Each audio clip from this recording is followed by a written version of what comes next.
CPM-ന്റെ സമുന്നതനായ നേതാവ് ഇ.പി. ജയരാജൻ്റെ ആത്മനൊമ്പരങ്ങളുടെ കഥയാണ് യഥാർത്ഥത്തിൽ അദ്ദേഹത്തിൻ്റെ ആത്മകഥയായി പുറത്തു വന്നിരിക്കുന്നത്.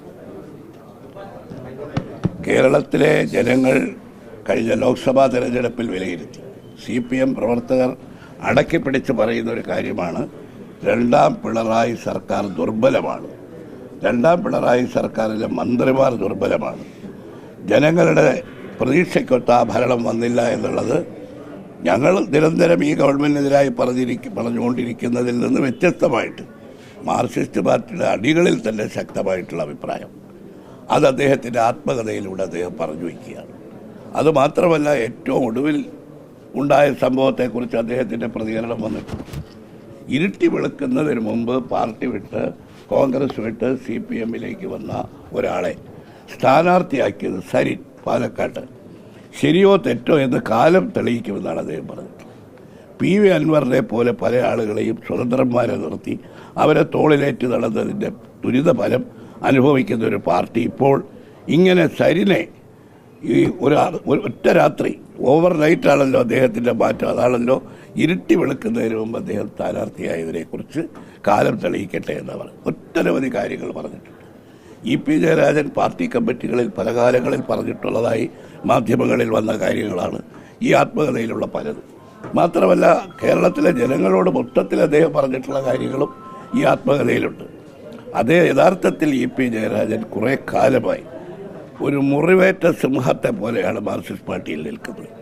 അതുകൊണ്ടാണ് ലോക്സഭാ തിരഞ്ഞെടുപ്പ് നടക്കുന്ന ആ പോളിംഗ് സ്റ്റേഷൻ്റെ മുമ്പിൽ വന്ന് അദ്ദേഹം ജാവേദ്കറെ കണ്ടതിനെക്കുറിച്ച് നടത്തിയ വെളിപ്പെടുത്തൽ, അതിൽ അദ്ദേഹം തിരഞ്ഞെടുത്ത ടൈമിങ്ങൊക്കെ എല്ലാവർക്കും മനസ്സിലായി. അതിന് അവിടെ വെച്ച് തന്നെ മുഖ്യമന്ത്രി മറുപടി പറഞ്ഞു. അദ്ദേഹത്തോട് പാർട്ടി കാണിച്ചത് അനീതിയാണ് എന്ന് പാർട്ടിക്കാരല്ലാത്തവരും അഭിപ്രായപ്പെടുന്ന ഒരു ഘട്ടമാണ്. അദ്ദേഹത്തിന് അർഹതപ്പെട്ട പാർട്ടി സെക്രട്ടറി സ്ഥാനം അദ്ദേഹത്തിന് നിഷേധിച്ചു. LDF കൺവീനർ സ്ഥാനത്ത് നിന്ന് വളരെ അൺസെറിമോണിയസ് ആയിട്ടാണ് അദ്ദേഹത്തെ മാറ്റിയത്. ഇങ്ങനെ ഒരുപാട് സംഭവങ്ങൾ അദ്ദേഹത്തിൻ്റെ മനസ്സിലുണ്ട്. അപ്പോൾ മുറിവേറ്റ ഒരു സിംഹത്തെ പോലെ കഴിഞ്ഞ കുറേ കാലമായി പാർട്ടി കമ്മിറ്റികളിലും പാർട്ടിയുടെ പുറത്തും പറയുന്ന കാര്യങ്ങളാണ് ഈ ആത്മകഥയിലൂടെ പുറത്തു വന്നിട്ടുള്ളത്. പിന്നെ ആത്മകഥ അത് പ്രസിദ്ധീകരിക്കാൻ കൊടുത്ത DC ബുക്സിനെതിരെ വക്കീൽ നോട്ടീസ് അയച്ചു എന്നൊക്കെ പറഞ്ഞ് പാത്രത്തിൽ വന്നു. ആത്മകഥ ഒരിക്കലും അദ്ദേഹത്തിൻ്റേതല്ല എന്ന് എന്തു പറഞ്ഞാലും ജനങ്ങൾ വിശ്വസിക്കുകയില്ല. അദ്ദേഹം ഒരു കാര്യം കൂടി പറഞ്ഞിട്ടുണ്ട്, ഞാൻ ഈ ആത്മകഥ പറഞ്ഞു കൊടുത്ത ഒരു പത്രപ്രവർത്തകരായ സഖാവ് എനിക്ക് വളരെ വിശ്വസ്തനാണ്, അദ്ദേഹത്തിൽ നിന്ന് ഇത് ചോർന്നു പോവില്ല എന്ന വിശ്വാസം അദ്ദേഹത്തിനുണ്ട്. അദ്ദേഹത്തിൻ്റെ വിശ്വാസം അദ്ദേഹത്തെ രക്ഷിക്കട്ടെ എന്നേ പറയാൻ പറ്റും. ഇതൊരു വിപണന തന്ത്രമാണ്. എല്ലാ പബ്ലിഷിംഗ് ഹൗസുകളും ദേശീയ തലത്തിലും കേരളത്തിലും ഇതുപോലുള്ള വിപണന തന്ത്രങ്ങൾ പലപ്പോഴും ഈ പുസ്തകങ്ങളുടെ പ്രസിദ്ധീകരണത്തോടനുബന്ധിച്ച് പ്രയോഗിച്ചിട്ടുണ്ട്. ആ വിപണന തന്ത്രം വിജയിച്ചിരിക്കുകയാണ്. കാരണം ഇനിയിപ്പോൾ DC ബുക്സിന് അദ്ദേഹത്തിൻ്റേതായി കൊടുത്ത ആത്മകഥ പുറത്തു വരുമ്പോൾ ചിലപ്പോൾ ഇതിലെ പ്രധാന ഭാഗങ്ങൾ വിട്ടുപോയി എന്ന് വരാം. പക്ഷെ ഞാൻ മനസ്സിലാക്കിയത്, അദ്ദേഹം ഇത് എഴുതാൻ ഏൽപ്പിച്ച വിശ്വസ്തനായ പത്രപ്രവർത്തകനായ സഖാവ് അദ്ദേഹം ഈ ആത്മകഥയോടൊപ്പം തന്നെ ഒരു ജീവചരിത്രവും എഴുതിയിട്ടുണ്ടെന്നാണ് ഞാൻ മനസ്സിലാക്കുന്നത്. അതിൻ്റെ തലക്കെട്ടാണ് കട്ടൻ ചായയും പരിപ്പുവടയും. പലപ്പോഴും ഇ.പി. ജയരാജൻ പറഞ്ഞിട്ടുള്ള ഒരു കാര്യമാണ്. അപ്പോൾ അതെല്ലാം കൂടി ചേർത്താണ് ഇപ്പോൾ പത്രത്തിൽ വന്നത്. പത്രത്തിൽ വരുമ്പോൾ തീർച്ചയായിട്ടും അതിൻ്റെ ടൈമിങ്ങും അതും ഒരു വിപണന തന്ത്രമാണ്. ചേലക്കരയിലും വയനാടിലും ഇലക്ഷൻ നടക്കുന്ന ദിവസമാണ് ഇത് പുറത്തു വരുന്നത്. DC ബുക്സിലെ പോലെ വളരെ വളരെ ക്രെഡിബിലിറ്റിയുള്ള ഒരു പ്രസിദ്ധീകരണ സ്ഥാപനം, അതും ടൈംസ് ഓഫ് ഇന്ത്യ പോലുള്ളൊരു പത്രത്തിൽ അങ്ങനെ ആരെങ്കിലും പറഞ്ഞു വിശ്വസനീയമല്ലാത്ത വാർത്തകൾ വരില്ല. പിന്നെ ഇന്ന് പാലക്കാട് പോകുന്നതൊക്കെ സ്വാഭാവികമാണ്, അദ്ദേഹം നിഷേധിക്കേണ്ടതും ആവശ്യമാണ്.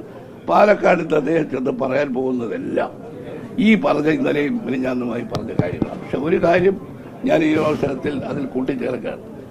ലോക്സഭാ തെരഞ്ഞെടുപ്പ് നിയമസഭാ ഉപതെരഞ്ഞെടുപ്പ് നടക്കാൻ അതിൻ്റെ പ്രചരണം തുടങ്ങിയിട്ട് എത്ര ദിവസമായി? ഒരിടത്തും ഇ.പി. ജയരാജൻ പ്രസംഗിക്കാൻ കണ്ടില്ല. അദ്ദേഹത്തെ ക്ഷണിക്കാത്തത് കൊണ്ടാണോ അദ്ദേഹത്തെ പോകാത്തത് കൊണ്ടാണോ എന്ന് പറഞ്ഞു. പക്ഷെ പാലക്കാട് അദ്ദേഹത്തെ എഴുന്നള്ളിച്ച് കൊണ്ടുപോവുകയാണ്.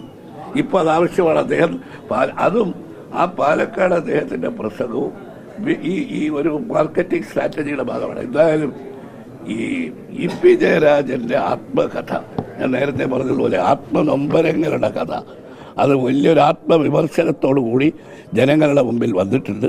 ആര് നിഷേധിച്ചാലും ഇല്ലെങ്കിലും ആ ആത്മകഥയിൽ അദ്ദേഹം ഈ സർക്കാരിനെ കുറിച്ച് നടത്തിയ പരാമർശവും സരിനെയും അൻവറിനെയും കുറിച്ച് നടത്തിയ പരാമർശവും മാർക്സിസ്റ്റ് പ്രവർത്തകർ പോലും അടക്കിപ്പിടിച്ച് പറയുന്ന കാര്യങ്ങളാണ്. അത് കേരളത്തിലെ ജനങ്ങൾ കാണും, കേൾക്കും. അല്ലെങ്കിൽ അതിന് അദ്ദേഹമല്ലേ ആദ്യം പറയേണ്ടത്. മാർക്സിസ്റ്റ് പാർട്ടിയുടെ അക്രമം, അഴിമതി, അതുപോലെ തന്നെ ദുർഭരണം, ഇതിനെയൊക്കെ എതിർത്തുകൊണ്ട് പാർട്ടിയിലെ ഏകാധിപത്യത്തിനെതിരായി EPയെ പോലെ ഉന്നതനായ ഒരു നേതാവ് അദ്ദേഹം പാർട്ടി വിടാൻ തീരുമാനിക്കുകയും അദ്ദേഹം UDF പോലുള്ള മതേതര ജനാധിപത്യ സംവിധാനവുമായി സഹകരിക്കാൻ തയ്യാറാകുകയും ചെയ്താൽ ഞങ്ങൾ ആലോചിക്കും അതിലെന്താ സംശയം.